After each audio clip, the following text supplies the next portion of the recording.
என்றும் புதியது,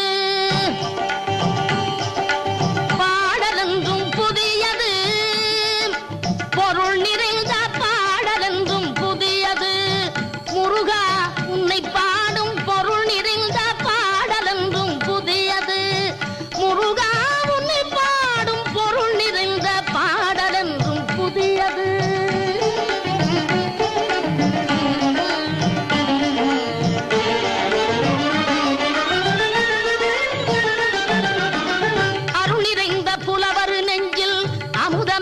தமிழ் கொடுத்த பொருள் நிறைந்த பாடல் என்றும் புதியது. அருள் நிறைந்த புலவர் நெஞ்சில் அமுதம் என்னும் தமிழ் கொடுத்த பொருள் நிறைந்த பாடல் என்றும் புதியது.